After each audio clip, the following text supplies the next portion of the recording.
इससे पहले मैं कई वीलॉग्स में ये कह चुका हूँ कि नवाज शरीफ के खिलाफ भी जो कुछ हुआ ये हम अब हमें समझ आया है। मतलब फॉर इंस्टेंस मैंने कारगिल के हवाले से कहा कि जो 99 में, ये मेरी वीलॉग्स हैं, अगर आप चाहेंगे तो मैं आपको निकाल के भी दिखा दूंगा कि जनरल मुशर्रफ की जो इंटरवेंशन थी नवाज शरीफ के खिलाफ अक्टूबर 99 में, वो भी अब हमें समझ आ रही है कि जनरल मुशर्रफ के पास इसका किसी किस्म का कोई जवाब नहीं था, लेकिन ऐसा हमारी आंखों के सामने पर्दा पड़ा हुआ था और हमारे एक पेट्रियाटिज्म, एक हाइपर नेशनलिज्म ऐसी छाई हुई थी कि हम उसको हर चीज़ को जस्टिफाई करते हैं इंडिया सेंट्रिक एंगल से।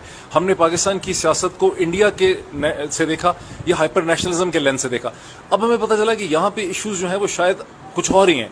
हम जिन चीज़ों को नेशनलिज्म समझते रहे, एक कौमी वसीतर मफाद समझते रहे, वो नहीं था। यहाँ शायद बहुत सी ऐसी शख्सियात होती हैं जिनके अपने अपने इंटरेस्ट होते हैं, उसके अंदर वो खेल रहे होते हैं। सो नवाज शरीफ की डिस्क्वालिफिकेशन भी बड़ी सस्पिशियस लगती है मुझे, जिस तरह से हुई, क्योंकि केसेस उस वक्त बहुत से आए थे। और उससे हमें कैसे पता चला उस चीज़ का?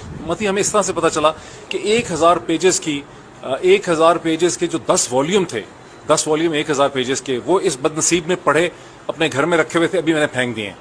और जो 10 वॉल्यूम थे, जो JIT बनी थी 6 इंस्टीट्यूशंस की, फिर सुप्रीम कोर्ट का जो डिसीजन था पहले वाला और जो दूसरे वाला, वो भी सैकड़ों सफ़ात के ऊपर था। उसके बाद जो कुछ हुआ, ऐसा लगता था कि उन तमाम चीज़ों की कोई वैल्यू नहीं थी, या वो चीज़ें ही ट्रैश थी, वो गलत थी, वो सही नहीं था, या उसके बाद जो हुआ वो सही था।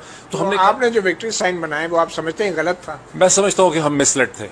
वो विक्ट्री नहीं थी, वो पाकिस्तान की डेमोक्रेसी की विक्ट्री नहीं थी। हम ये समझ रहे थे कि एक बहुत बड़ी शख्सियत के ऊपर करप्शन का इल्ज़ाम था और उसको करप्शन के इल्ज़ामात के ऊपर जो है उसको सज़ा मिलेगी, सब कुछ होगा। लेकिन अब हमें बाद नज़र में ये लगता है कि वो एक और ही पॉलिटिकल प्रोसेस था जिसमें हम सब इस्तेमाल हो गए। और आप इस्तेमाल हो गए, ना सिर्फ आप इस्तेमाल हुए, आपने अवाम को भी गुमराह किया। तो आप अपने अवाम को, अपने ऑडियंस से कोई माजरत करना चाहेंगे या कोई शर्मिंदगी है आपको? नहीं, देखें, मैं कह तो रहा हूँ कि हम जो मिसलीड हुए और हमने जो उस वक्त जो पोजीशन ली, वो पोजीशन ठीक नहीं थी। और अगर मेरे वीलॉग्स को देखेंगे तो मैं उसमें खास सवाल पूछा। इससे पहले मैं कई